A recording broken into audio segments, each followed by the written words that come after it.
Thank you all for coming here on this very sunny day. Of course, in some countries it's always sunny like this. You're in India, you know, you say to someone, "Oh, it's a nice day today." They think you're crazy. It's just like that every day. I was doing that in India. There was a man sitting outside the guest house and I said, "It's a nice day today." He just gave me a strange look.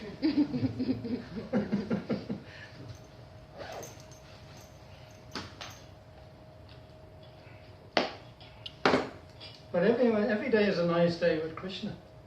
Krishna is Surya's son, Maya, Haya, and Nakara. Krishna is Surya's son. Krishna is just like the sun. Maya is like darkness. Where there is Krishna, there is no darkness.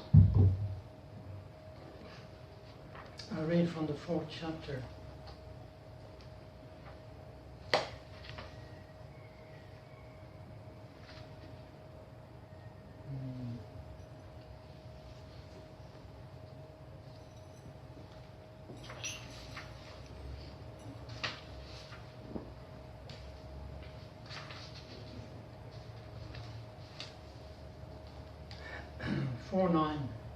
Janma karma chame divyam evam yo veti tatvatah chaktva dayam puna janma naiti mam meti sorjuna.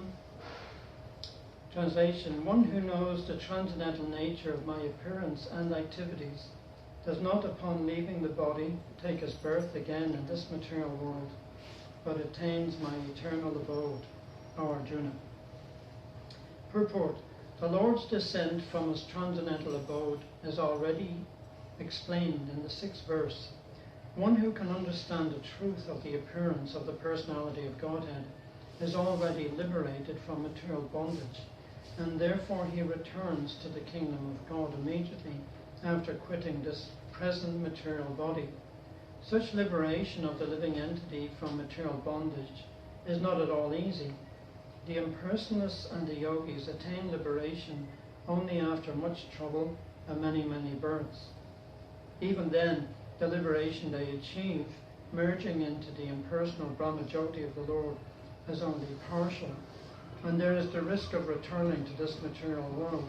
But the devotee, simply by understanding the transcendental nature of the body and activities of the Lord, attains the abode of the Lord after ending this body, and does not run the risk of returning to this material world. In the Brahma Samhita 5.33, it is stated that the Lord has many, many forms and incarnations: Advaitam, Achyutam, Anadam, Anantarupam. Although there are many transcendental forms of the Lord, they are still one and the same Supreme Personality of Godhead. One has to understand this fact with conviction, although it is incomprehensible to mundane scholars and empiric philosophers. As stated in the Vedas, Purusha Bodhini Upanishad, Eko Devo Nitya Linan Arakto Bhakta Vyapi Hridyantar Atma.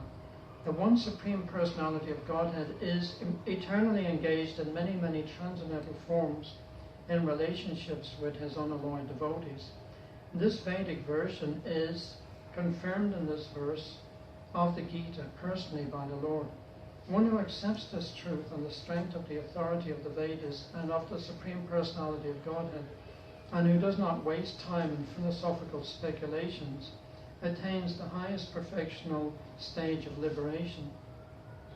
Simply by accepting this truth on faith, one can, without a doubt, attain liberation. The Vedic version Tattvam Asi is actually applied in this case. Anyone who understands Lord Vishnu,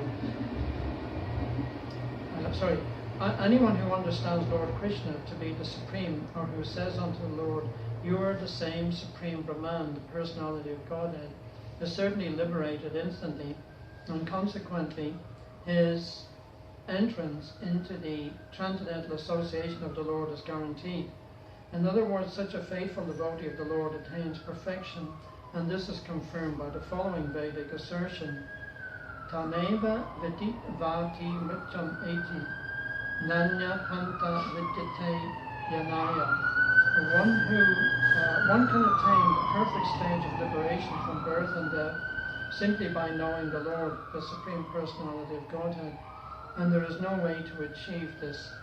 other way to achieve this perfection. Svetashvatara Upanishad 3.8. That there is no alternative means that anyone who does not understand Lord Krishna as the Supreme Personality of Godhead is surely in the mode of ignorance, and consequently he will not attain salvation, simply, so to speak, by licking the outer surface of the bottle of honey, or by interpreting the Bhagavad Gita according to mundane scholarship. Such empiric philosophers may assume very important roles in the material world, but they are not necessarily eligible for liberation. Such puffed up mundane scholars have to wait for the causeless mercy of the devotee of the Lord. One should therefore cultivate Krishna consciousness with faith and knowledge, and in this way attain perfection. Om Jnana Tamarandasya Gananjana Shalakaya Chakshur Malitam Nena Tasmai Shri Gurave Namaha. Nama Om Vishnu Padaya Krishna Prastaya Bhutale Srimati Bhaktivedanta Swaminiti Namane Namaste Saraswati Deve Gauravani Bacharane Nirvasesha Sunyavadi Pastata Vishtarne Jai Sri Krishna Chaitanya Prabhu Nityananda Jai Advaita Gadadhar Sivasadi Gaura Bhaktivinoda Hare Krishna Krishna Krishna Hare Hare Rama Rama Rama Hare Hare. One who knows the transcendental nature of my appearance and activities does not, upon leaving the body, take his birth again in this material world, but attains my eternal abode, or Arjuna. So, a lot of people reading this verse might think, well, if I take birth again, so what? It's not such a big deal if I take birth again in the material world. But actually, in the purport, Prabhupada refers to liberation, and anyone who takes to the spiritual path is interested in becoming free. What is freedom, actually? One has to think about what he is. Am I this physical body, or am I something else? What am I actually? And what is it that I need to become free from? So the difficulty in this world is that we have a physical body, but we're actually not physical beings. We're spiritual beings. And so if you think of the nature of existence, of course sometimes people think, well, the concept of the soul.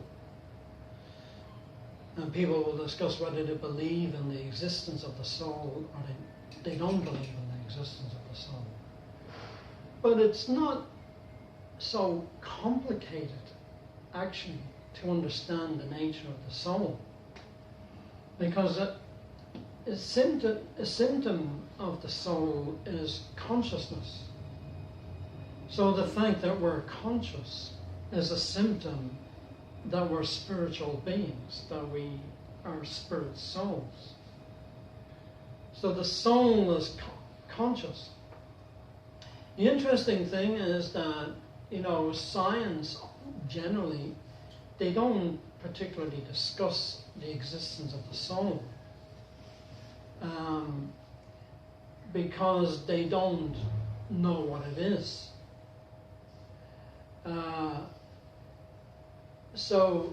And there is a kind of a conception that if I can't see it with my eyes, it doesn't exist. So that is not a proof whether something exists or doesn't exist, whether you can see it with your eyes or not see it with your eyes. There are many things that we cannot see with our eyes that exist. For example, you can't see your mind. Because you can't see your mind, does that mean you don't have a mind? Did you ever see a thought? Does that mean you never had a thought because you can't see a thought with your eyes? You can't touch a thought with your fingers? You can't hear a thought with your ears? Or an idea? Does that mean there's no such thing as a thought? So, what you see with your eyes, that's a very limited experience or perception. By meditation, many people, we can understand that we're not this physical being. Because when you close your eyes and you become aware that there is somebody there who is aware of something. there's an awareness there. Where is that awareness coming from? Is it coming from the body? Is the awareness coming from the body? Actually, according to Bhagavad Gita and according to practical, if you think about it, it's not coming from the body. It's coming from something much more subtle than the body. We are the observer of the body. We can observe the body. We're conscious of our body. And we're also conscious of our mind. We're conscious of what we're thinking. So that person that's conscious of these things, who's not seeing these things with us, I mean, we may use our eyes to see the body, but if we're not conscious, you won't see the body. If you're unconscious, you're not going to see your body, right? With your eyes. You only see your body with your eyes because you're conscious. So, therefore, the difference between a living body and a dead body is consciousness. And one is that consciousness is actually a symptom of the soul. And so that shows that our existence is non-material. We are non-material beings. We are non-physical. And the soul, according to Bhagavad Gita, we understand that the soul is eternal, which means we are eternal. We have no beginning, we have no end. We're always looking for permanent satisfaction. But in this world, we're looking for it in the wrong place. Because things have, on the physical level, the body has a beginning and an end. So when we identify with the body, we start to think that the body is us. And because we think that the body is us, we think that we have a beginning and an end. Or because we think that the body is us, we think that we're growing old. There's so many things like this. But actually only the body is growing old. We are not growing old. The soul does not grow old. It's not affected by any external circumstance. So the process of Krishna consciousness is a path. The spiritual path is so that we understand practically that we're not this body. So we engage in Krishna consciousness. Initially it can be quite theoretical. You have a theoretical understanding that you're not this physical body. But when one practices spiritual life, gradually, over time, he realizes more and more that he's not this physical body. And you can see, even in our lives, if you look back at your life, say you try to remember some day that you were at school. We'll say, depends on how many years ago you were at school. That's a lot of years ago that I was at school. But say if I was to think I was at school, say in 1964, when I was 9 years old, going on 10, if I tried to think of a particular day at school in that year, like say I'm sitting in the classroom, say on the 10th of May, 1964, we'll say on a Wednesday at 2 o'clock, and I'm sitting there. Well, I can't remember anything about the 10th of May, 1964 at 2 o'clock whatsoever. Or what to speak of the 11th of May or the 12th of May at 2 or 3 or 4 o'clock, or even 10 o'clock, or any o'clock. And I can't remember anything about it. And I'm sure, if you take a year, maybe, some of you weren't around in 1964. But, if you take some time, 15 years ago or 20 years ago, and then you try to remember a particular day and a particular time of the day, unless something extremely, extreme happened, in general, it's just a blur. It's a complete blur. So, it's actually explained that it's all a dream. It's a dream. It has our experience of this physical body and this physical world, it just comes and goes. It has no permanent existence. Just like when you're asleep at night and you have a dream at night and you wake up in the morning and you might remember the dream, or you even have dreams that you don't remember, but you might remember the dream, but it just kind of fades away into the background. So just like we have dreams at night, because it's a short span, we just realize, oh, it was just a dream. But because the daytime is a kind of a longer span of time, we tend to give it more reality, but actually it's just a dream. We're just dreaming on the physical level. It's only when one comes to the spiritual platform that one actually wakes up.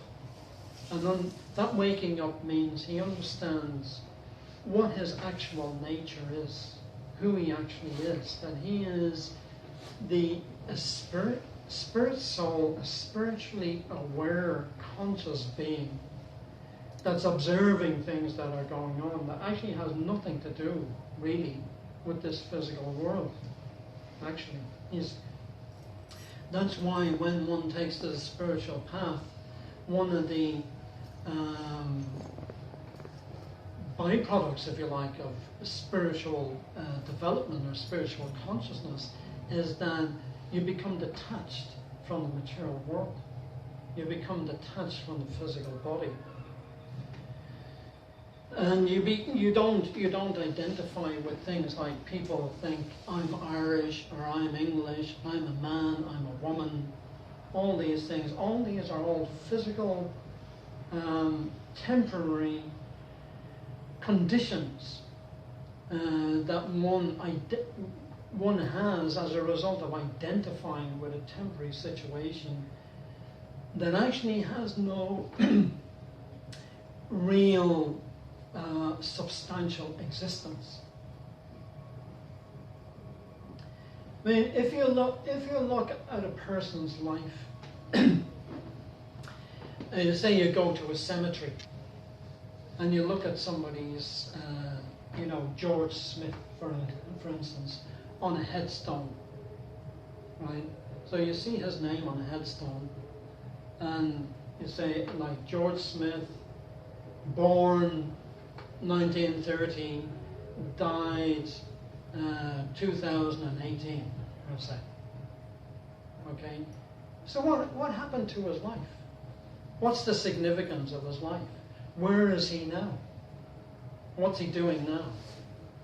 What was his life, actually? And the same will be for us. At some point, this physical body will come to an end, and there may be some plaque or something somewhere, or some memory that somebody has that, this person born in I was born in 1964, and he leaves. Well, who knows if I've got 5 minutes left even, I don't know when I'm going to leave. But it's a period of time that has a beginning and an end, and then it's gone. And that's it. So what was it all about? What was it all about, actually? Generally, it's about nothing. It's about nothing. There's actually nothing happening. It's just a total illusion. There's actually, from a spiritual point of view, in general, there's nothing going on. It's just a whole complete imagination. Friends, family, all these.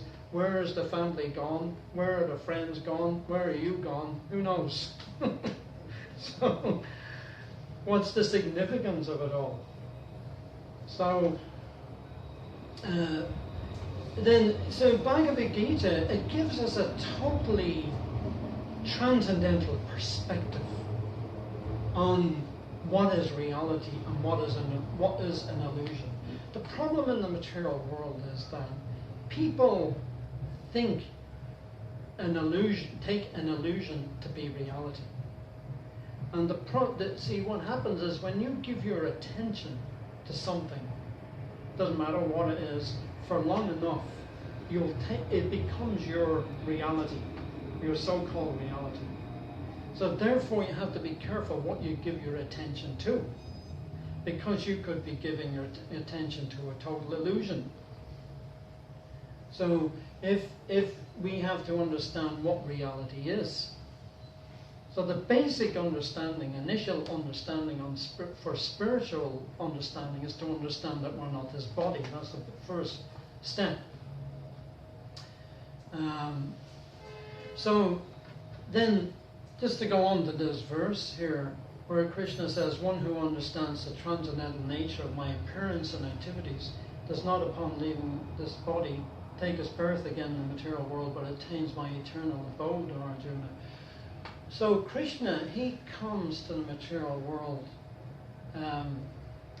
Krishna actually comes once in a day of Brahma. And that's a very long period of time.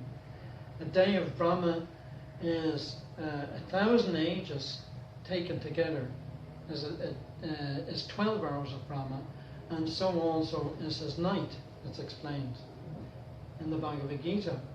So 1,000 ages is 4,320,000,000 years. That's 1,000 ages. That's a day, and the same as a night. And so that's 8,640,000,000 years. That's a long time. How many lives of 100 years, for instance, could you fit into 8,640,000,000 years? A lot of 100 years sections could go into that. Krishna comes, as explained, that the incarnations of God are like waves in the ocean. Just like the waves in the ocean keep coming all the time. There's no limit to them, there's no end to them. So the incarnations of Krishna come, they make appearances in this world like that. So then when somebody understands what is the nature of that appearance, that it's not a, what's the word? It's not something mythological, or it's not something imaginary. The appearance of Krishna is a transcendental appearance. Just like Krishna is speaking the Bhagavad Gita. So he actually mentions, or Srila Prabhupada mentions in the introduction to Bhagavad Gita, that in order to understand Bhagavad Gita, one has to accept, at least theoretically accept that Krishna is God. Because if you read Bhagavad Gita and you don't at least theoretically accept that Krishna is God, the Bhagavad Gita is just a speculation, just like any other speculation. But if you theoretically accept that Krishna is God, at least on that point, you're seeing the Bhagavad Gita from a transcendental point of view. So what Bhagavad Gita, Bhagavan means God, and Gita means song. So Bhagavad Gita is the song of God. So Krishna is speaking this book. So why are we reading this book? We're reading it because it's spoken by Krishna. And the commentary is by Krishna's representative. And so when we read these words, they have a transcendental nature, which has a spiritual effect on our consciousness. And that spiritual effect on our consciousness also has a liberating effect, or an effect that frees us from the bondage of the material world. People talk about becoming free. So you have all kinds of ideas of liberation. Like you have women's liberation, you have gay liberation, you have transgender liberation. I mean, you can go on and on. Different types of liberation. But actually, from the spiritual point of view, none of these are actually liberation at all. All of these concepts are all based on the bodily platform. The soul has nothing to do with being gay, has nothing to do with being transgender, has nothing to do with being heterosexual, homosexual, this or that. The soul is transcendental to all these designations. So, understanding that we're spiritual beings, and not just that we're spiritual beings, but that we're eternal servants of Krishna, we're eternally connected to Krishna, when one actually understands that, he is liberated. And when one understands the nature of Krishna's appearance, that it's a transcendental nature, when he actually understands that, he becomes free from sinful reaction. Or sinful reaction means like karmic reaction. At the moment we're bound up with reactions that are causing us to have repeated birth and death in this material world. So this is not a good situation to be in, because the soul is not happy to be continually born and dying. The death is unnatural for the soul. It's because the soul doesn't actually die. He only thinks he dies. And so if he's in a situation where he's convinced he's a material body, and then the body grows old and dies, if one is identifying with that, one will be disturbed by that process. But if one is not identifying with that, then he's not disturbed. Krishna says, as the embodied soul continually passes in this body from boyhood to youth to old age, the soul similarly passes into another body at death. A sober person is not bewildered by such a change. For somebody who is actually advanced in spiritual understanding, it doesn't matter whether he lives or dies. He can live, he can die, it doesn't make any difference to him. Is that a good place to be? It's a great place to be. It doesn't make the slightest difference. He's not bewildered by that. And so,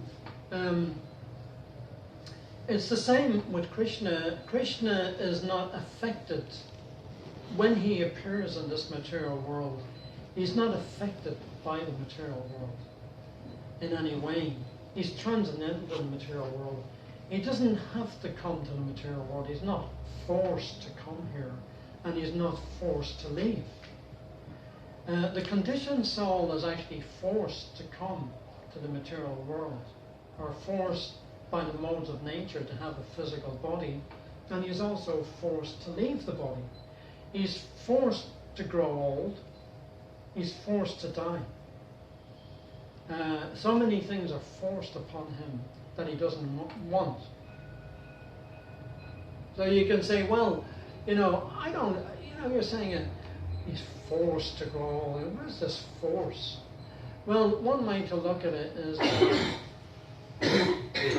if you don't want to grow old, if you are independent of old age and death, then you could actually decide that you're not going to grow old.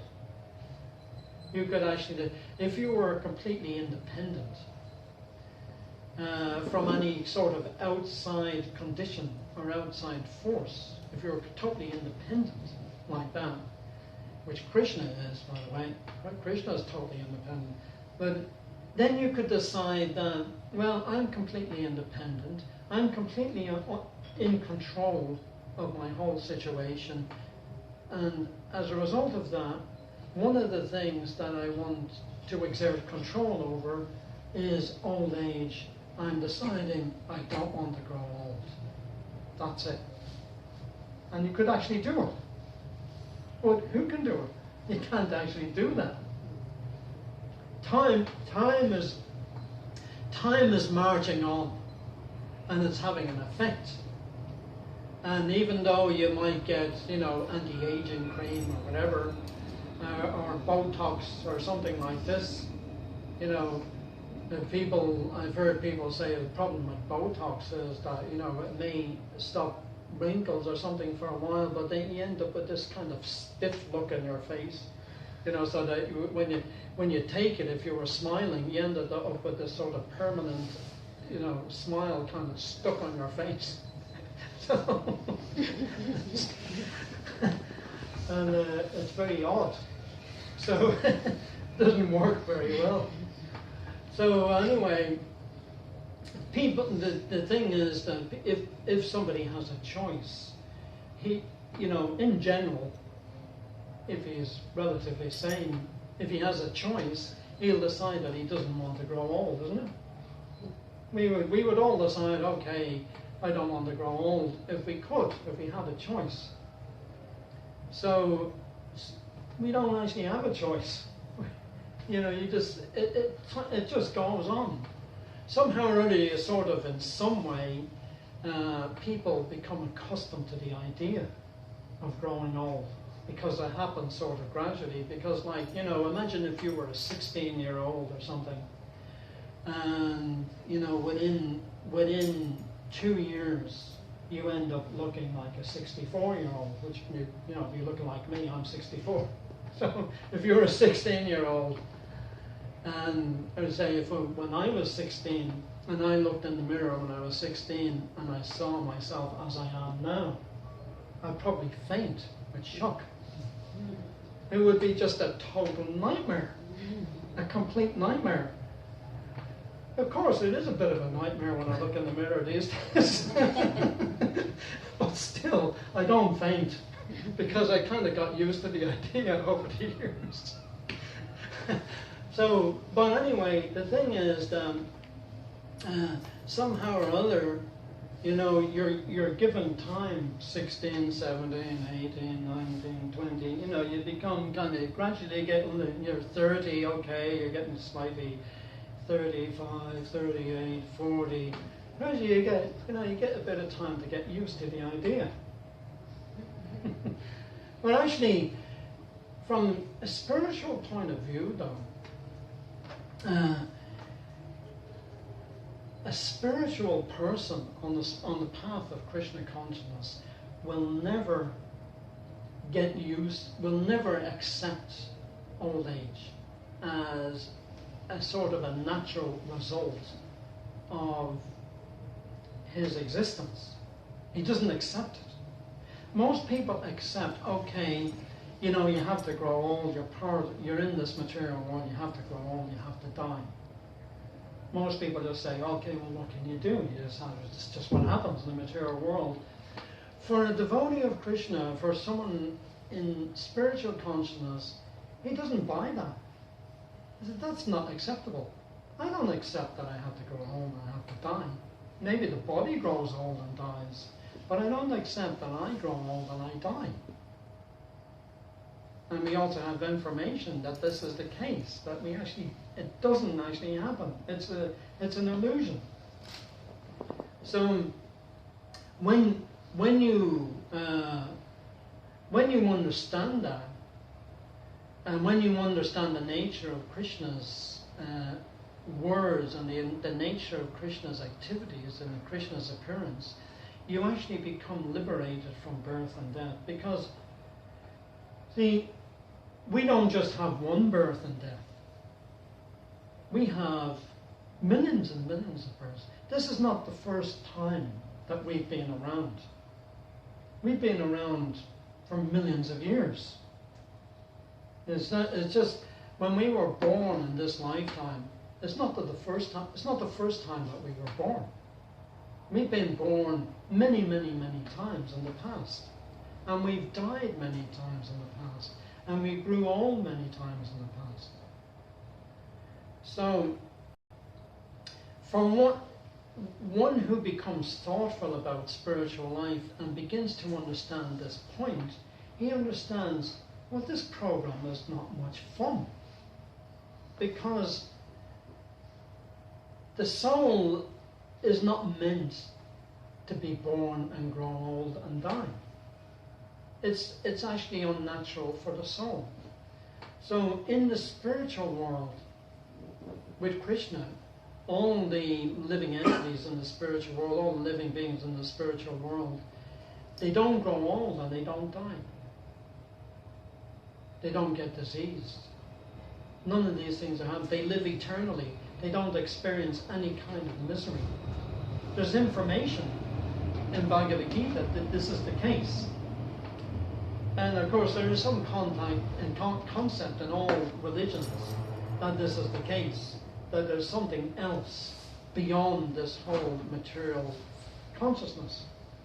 And so Krishna says in Bhagavad Gita, paras tasmat bhavanyo vyakto vyaktat sanatanaha. Then he says that apart from this material nature, there is another nature which is eternal and is never annihilated. It says when everything in this world is annihilated, that part remains as it is. So that's where we're supposed to be. We're not supposed to be here at all. So this becomes a difficult thing to be here. What are we doing here? We're just in the wrong place. So that's why it feels sort of, there's some kind of disharmony here. There's something unnatural about this place. Because we're like a fish out of water. If a fish is out of water, he's kind of flapping around on the beach. And if you put him back in the water, then he's in harmony again with his place of where he lives, like that. So we have a kind of an uncomfortable relationship with this body, with this world, with everything that's going on here. We have an uncomfortable relationship with it because it's temporary, because it has a beginning and an end, and we don't have a beginning and an end. So that doesn't work for us. We are eternal. We're in a situation that has a beginning and an end. That's temporary. It's not eternal. What are we doing here? We're not supposed to be here. We're supposed to be in a situation that doesn't have a beginning and an end, and it's eternal. We have a desire to be happy, but unfortunately our happiness, it has a beginning, because the way we try to be happy, through the physical body, through sense gratification, we're saying, it has a beginning and it has an end. So that's disappointing. Even relationships in the material world, they have a beginning and an end. You have songs, I mentioned this last week somewhere else though. Nat King Cole, he is a singer, long time ago. Even before my time, Nat King Cole. Anyone ever heard of Nat King Cole? Yeah. And so anyway, Nat King Cole, he's saying, when I fall in love, it will be forever, or I'll never fall in love. In other words, he's saying, if I can't fall in love forever, I'm not interested in falling in love. And of course, the problem in this world with those kind of songs is they sing these songs, but they sing them as if they're going to actually find a love like that in this world. People sing, I will love you forever. I will love you to the end of time.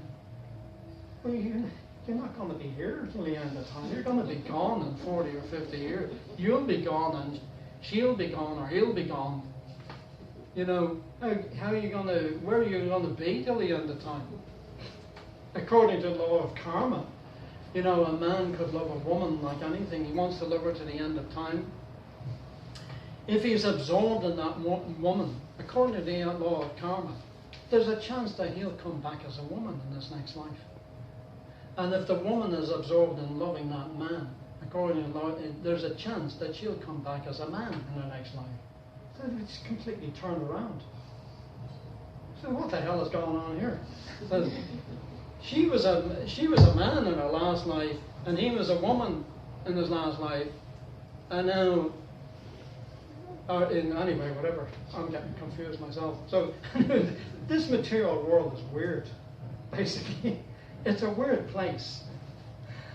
And you just don't know whether you're coming or going, really. There's so many changes going on all the time. There's all these changes are going on. You can't maintain a stable position in this world. That's the difficulty. You just can't maintain a stable position. But actually our nature is stable. Our nature is permanent. we don't have to deal with all these kind of confusing situations. So the more one becomes enlightened in spiritual consciousness, which starts by understanding, at least theoretically, initially, that I am not this physical body.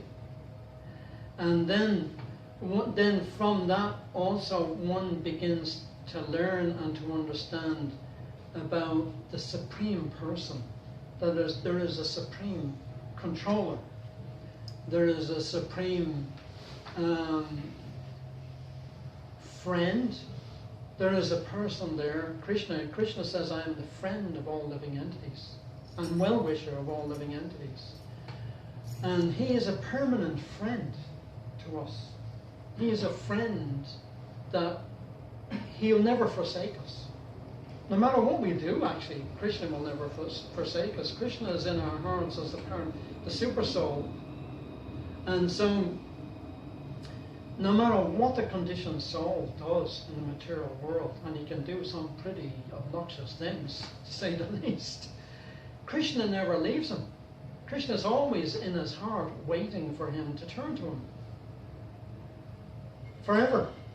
Krishna will wait as long as it takes. Doesn't matter whether you've been a Stalin or a Hitler, and that's pretty bad, or whoever you've been, Mao Zedong. All these people are responsible, like, for millions of people dying. Krishna will never give up on them. I expect that they're not in such great places now at the moment, but they won't stay in that position.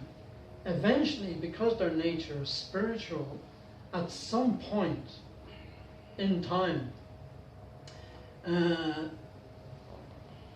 they will turn to Krishna. This material world is arranged in such a way that you cannot be happy here, ultimately. You may be temporarily happy in certain ways, but from a spiritual point of view, that's not actual happiness.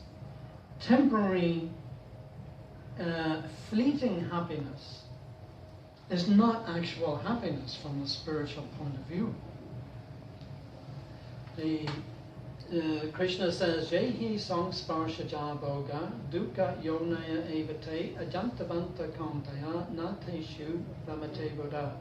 An intelligent person does not take part in the sources of misery which are due to contact with the material senses. O son of Kunti, such pleasures have a beginning and an end, and so the wise man does not delight in them. A wise man does not delight in pleasures that have a beginning and an end. He's looking for a pleasure that doesn't have a beginning and an end. And so this relationship with Krishna, it doesn't have a beginning and an end. It's an eternal relationship. It doesn't have a bad reaction. The more one gets to know Krishna, the more one understands Krishna, the more one will like Krishna. And the more one will develop a relationship with Krishna. And so one will actually see that Krishna is my ultimate well-wisher and friend. And he's always with me. And he'll never leave me under any circumstance. The amazing thing is, even though everybody may be trying to get away from Krishna, he still doesn't leave them.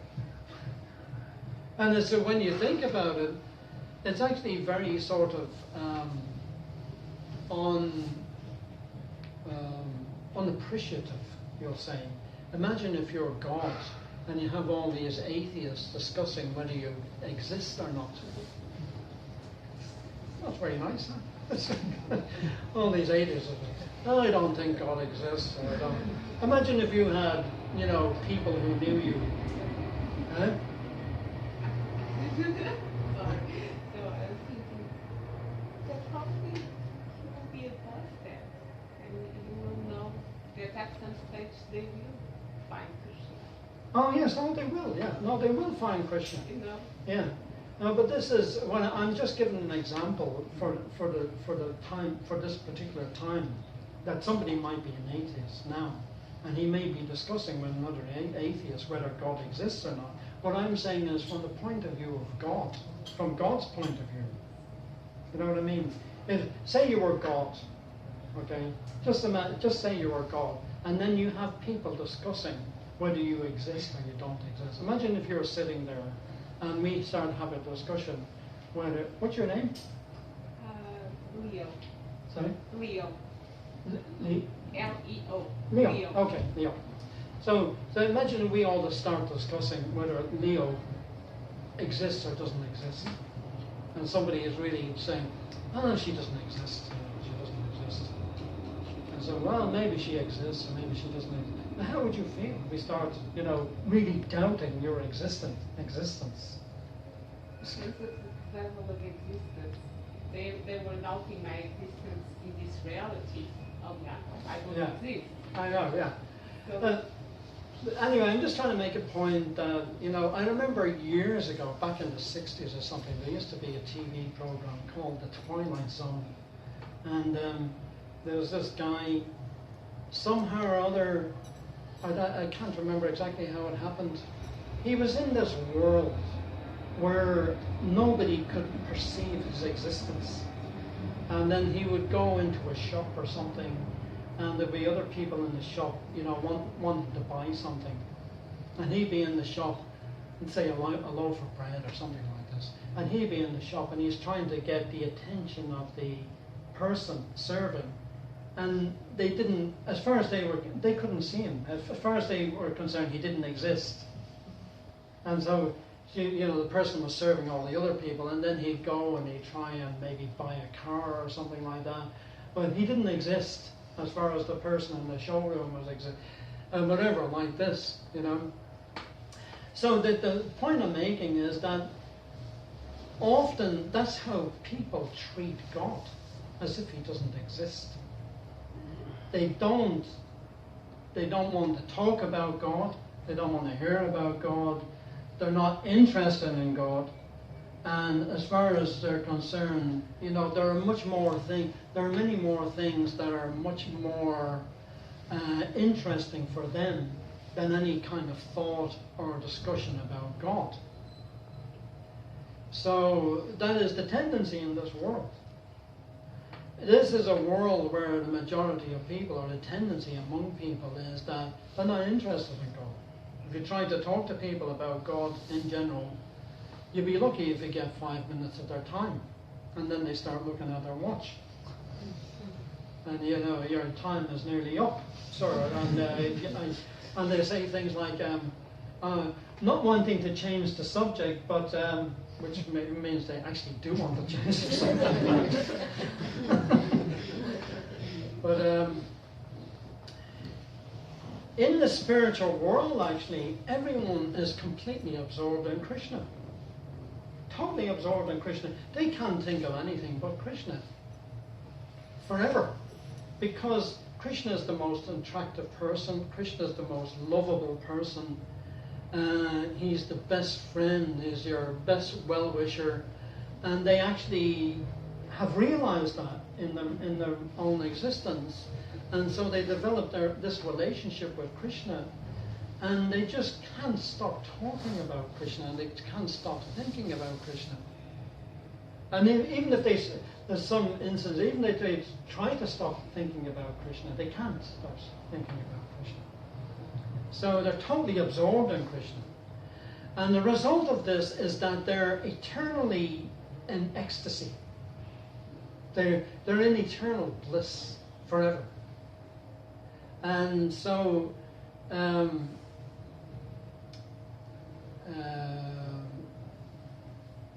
what else was I going to say there?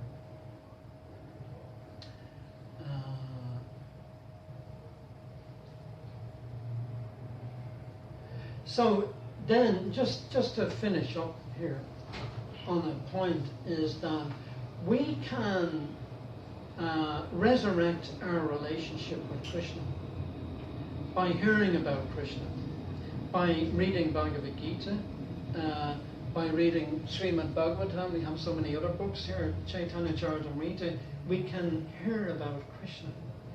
And the more we hear about Krishna, the more we want to know Krishna, we want to develop our relationship with Krishna. And Krishna says in the Srimad Bhagavatam, Srinvatam Swakata Krishna, Punya Sravana Kirtana, Hridayantaksto Yabadrani, Vidunoti Saritsatam. Sri Krishna, the personality of Godhead, who is the Paramatma, super soul in everyone's heart, and the benefactor of the truthful devotee, cleanses desire from material enjoyment from the heart of the devotee who has developed the urge to hear his messages, which are in themselves virtuous when properly heard and chanted. So, hearing about Krishna is the same as associating with Krishna, because Krishna is absolute. When you hear about Krishna, it's the same as associating with him. When we chant Krishna's names, because Krishna's names are absolute, they are non-different from Krishna, then we can associate with Krishna through his names. And so, of course, initially one may not have full realization that Krishna is non-different from his names, but the more one chants the Hare Krishna mantra, the more one hears about Krishna, one gradually becomes convinced that these names are spiritual, they're transcendental, and they're non-different from Krishna. And Krishna's activities are transcendental, and they're non-different from Krishna. And when I hear about Krishna, I feel that I'm associated with Krishna. When I chant Krishna's names, I feel that I'm associating with Krishna. And so, there's no limit to how much you can associate with Krishna. Krishna doesn't put a stop on it. The only person who puts a stop on it is us. He doesn't put a stop on the relationship. But the more we develop that relationship with Krishna, the more we become free from all the obstacle or all the things that have been keeping us away from Krishna. And Krishna says in Bhagavad Gita, he says, hear from me with mind attached from me. He says, by doing that in full consciousness, you can know me in full, free from doubt. That you can, when you hear about Krishna, you can come to a point where you can know Krishna in full, and you have no doubt at all about Krishna. And when you have no doubt about Krishna, then you can proceed in the relationship with wholeheartedly. You can proceed in your relationship wholeheartedly, because one of the difficulties in a relationship with Krishna is if there are doubts or reservations like that. So part of the process of Krishna consciousness is that you become purified by the chanting of the Hare Krishna mantra. It's a process of purification where the consciousness becomes purified. And then gradually you understand who you are and who Krishna is and what your relationship is with Krishna. And when you come to that point, then all your problems are solved. You won't have any more problems ever again, forever. That's a good place to end. Does anyone have any comments, questions, doubts? Hare Krishna. We learned from Chaitanya Mahaprabhu the three important principles propagated by Chaitanya Mahaprabhu is taste for name, compassion for beings, and association, sadhu seva, association with devotees.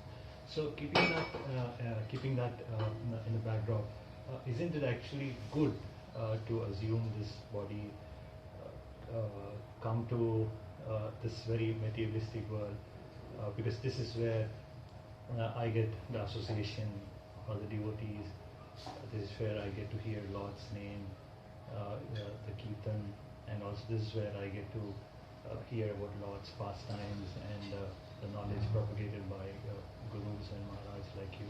So isn't it actually good? This is where I might get actually more happiness. This because of the association. Where else could I get the...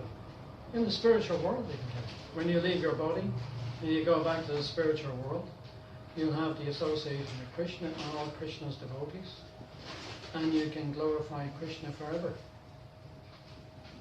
Now, at the same time, it is true that an advanced devotee or a pure devotee, he doesn't even desire liberation, or he doesn't even desire to go back to Godhead. He doesn't care whether he lives or dies. He's just acting as an instrument in Krishna's hands. So, if Krishna wants him to come back to the material world, to spread God consciousness or like that, then that's okay with him. But we need to be careful that at the same time that we're not just attached to the material body and the material world. So we want to come back because, I'm just attached to the material world. So, but it is true that for a devotee, it doesn't matter in one sense whether he goes back to Godhead or he stays here, if he's advanced and he's on the transcendental platform. But at the same time, our aim is to go back to the spiritual world, ultimately.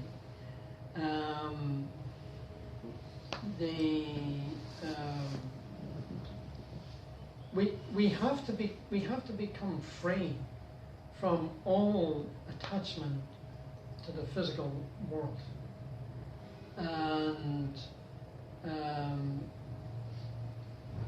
completely attached to Krishna, and then we'll go to Krishna. Then whenever Krishna decides whether we come back here or we don't come back here, it's okay with us. But at the same time, we have to be careful that, okay, I'd like to come back here because, I'm attached to my body and I'm attached to this world, so, I want to come back here. That's not really. We need to be a little careful about that.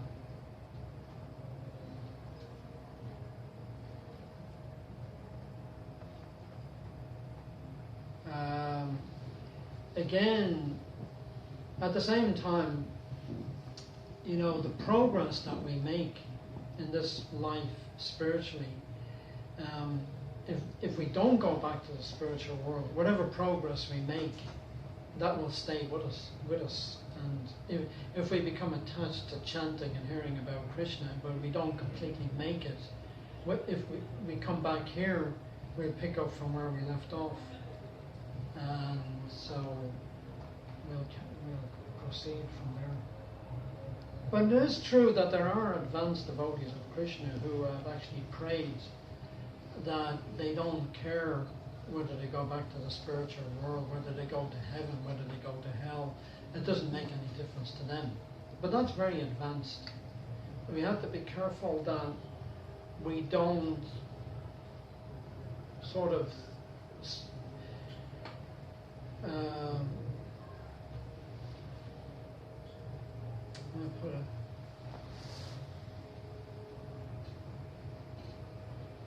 anyway, we have to make realistic progress from where we are. We can't pretend to be sort of in some kind of advanced position that we're not on, and say that we can come back to them. We want to come back to them, because often a pure devotee might say that, I want to come back and preach or something like that. But if we say that, it's more, we're really meant to be actually connecting fully with Krishna and just becoming totally detached from this material world.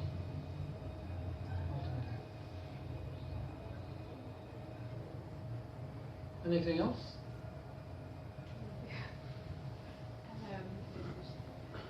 Can we say that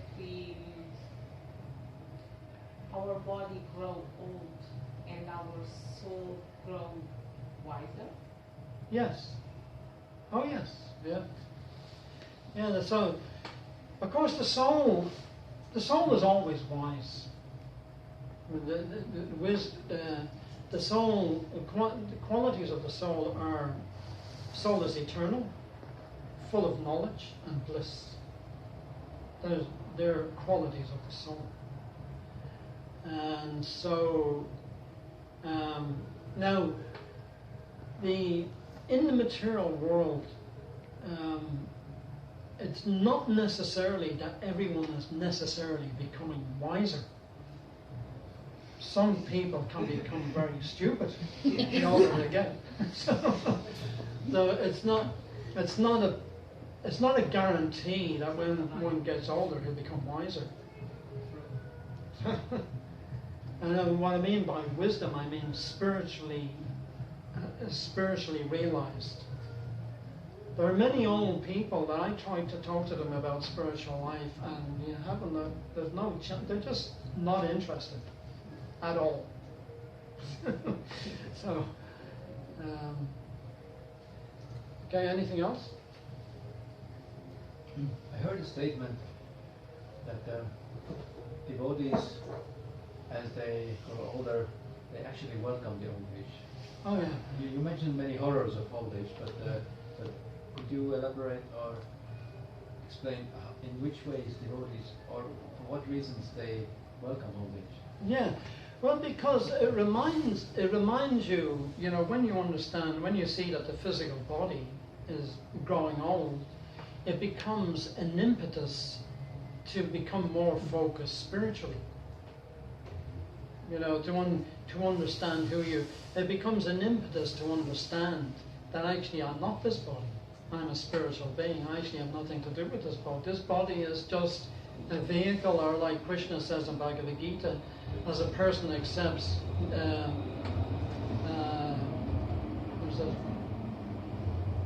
puts on new garments, rejecting old ones,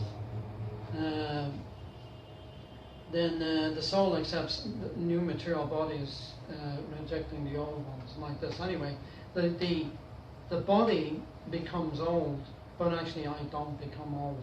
So when I see that the body is becoming old, that is an impetus to understand more that I am not this body. Because you become more thoughtful. This body is getting old, and you start getting different problems in this way and that way. And if you identify with the body, it might make you sort of unhappy or miserable. But if you don't identify with the body, you don't become unhappy that the body is growing old. You just become more, it gives you more energy to focus on the spiritual level. And so like that, a devotee he can see anything that happens, whether he's young or old. A devotee can see anything that happens as being arranged by Krishna for his spiritual progress. So, so many things can happen to us, even, whether you're young or old. You could have when you're young, you could have an accident or something like this or whatever. So how do you look at it? So one verse that a devotee meditates on is a verse by Lord Brahma. He says, Tatena kampam sursamikshmano vanjana evatma kritam vipakam vidvad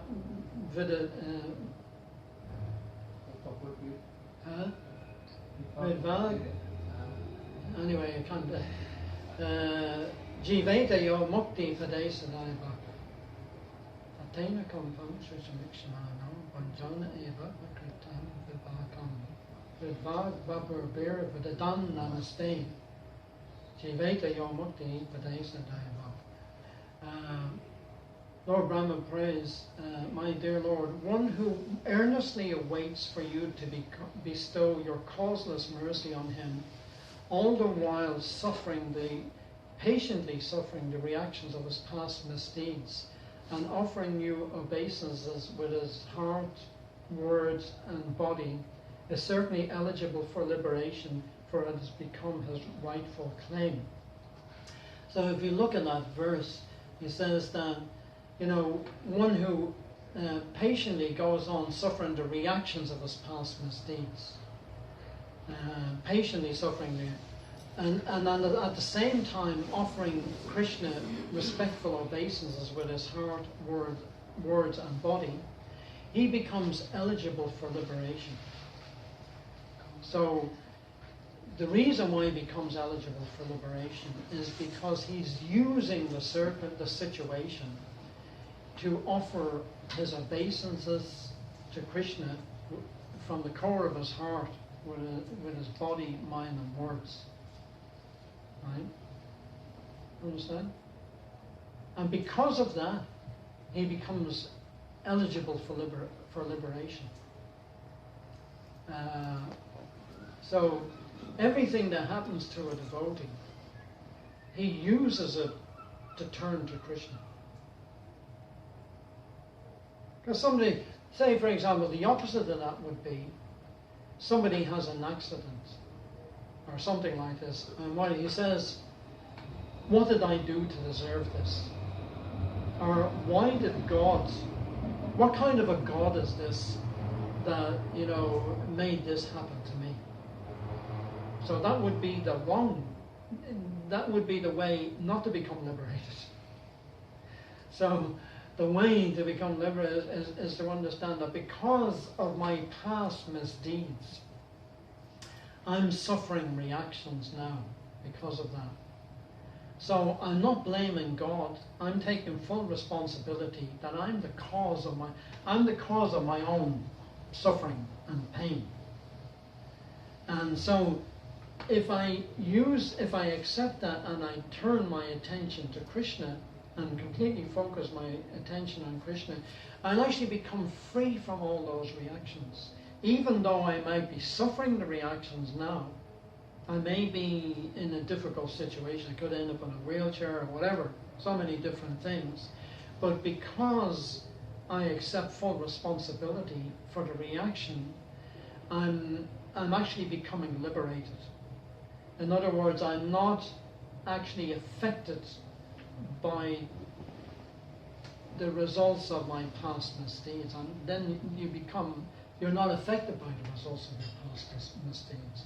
Because all these things that are happening to us in this world is a place of action and reaction. So, the fact that we grow old, the fact that we die, and we get diseased, or even happiness in the material world is, from the spiritual point of view, is actually not happiness. Krishna says in Bhagavad Gita, from the highest planet in the material world down to the lowest, all are places of misery, wherein repeated birth and death take place. The reason why there's no happiness in this material world is because it has a beginning and an end. So a devotee takes all those situations and he takes full responsibility for them, and he doesn't blame Krishna. He offers his respects to Krishna, and because of that consciousness, he's happy. Whatever situation he's in, he's happy. If somebody thinks, what did I do to deserve this, and what kind of a God is this that made this happen, that person will never be happy. Okay, Srimad Bhagavad Gita.